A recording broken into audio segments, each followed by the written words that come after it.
Hey, what is up, everybody? This is Steve Breach coming to you here today. Tonight on the WWE Network, they're going to be hosting a new episode of WWE Rivalries. I know I've said this 1,000 times, but WWE Rivalries is honestly my favorite show on the WWE Network. We'll have to see. Breaking ground for the NXT kids was really, really good. I really enjoyed watching that episode last night. Hopefully all of the episodes will sort of have that sort of tone to them, and that could easily be one of the by far best things that they have on there. But I know that they haven't done the WWE Rivalries a lot. They did 4 episodes and they took a long break, and then they've come back. They did Lita versus Trish. They've done Flair versus Steamboat. They were both very good.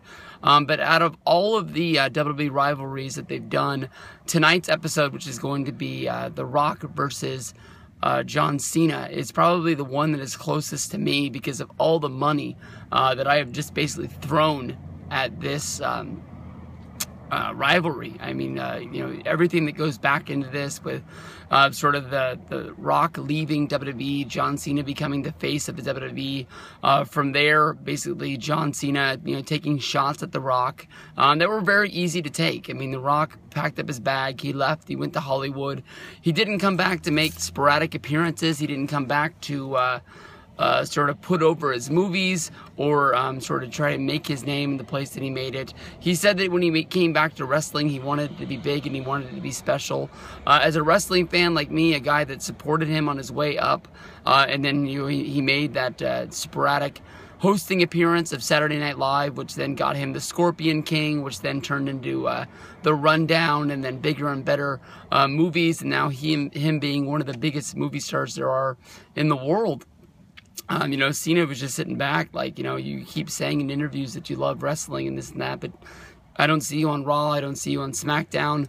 I think that he did a taped little segment for like the 10th anniversary of SmackDown or something like that, and except for that, I think it was like a ghost town for The Rock, and it was like pulling teeth just to hear if he was actually going to do that small little, taped deal of I think he went back and forth with CM Punk or something like that. But once he really did come back and he was announced as the guest host for WrestleMania 27, he immediately answered all of his critics and answered John Cena, and it almost turned into WrestleMania 27, into The Rock versus John Cena, and just wondering when this was ever going to take place. We can understand The Rock is a big movie star. He doesn't want to take the risks of getting injured wrestling a real match, but here he is as the guest host. But it was almost like he was borderline like the outside enforcer or the guest referee or something like that. WrestleMania 27 comes, it's The Miz. He's the forgotten guy. He's the guy that they pushed to the top to be the big star, main eventing his first WrestleMania.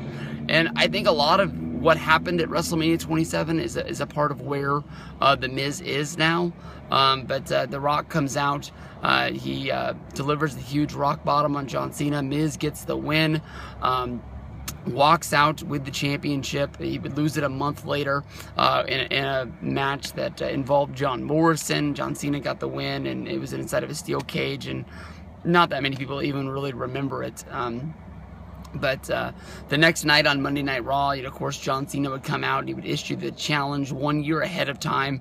And I remember how big that was. And I honestly didn't like it at the time. And maybe it was a little bit because I knew that I had sort of planned on not going to Mania the next year. But as it drew closer and closer, I just knew in my heart there was no way in the world that I was going to miss that WrestleMania. It was just going to be too big with The Rock coming back, wrestling his first match in not his hometown, but basically the place where he lives in Miami, where he went to college as a Miami Hurricane.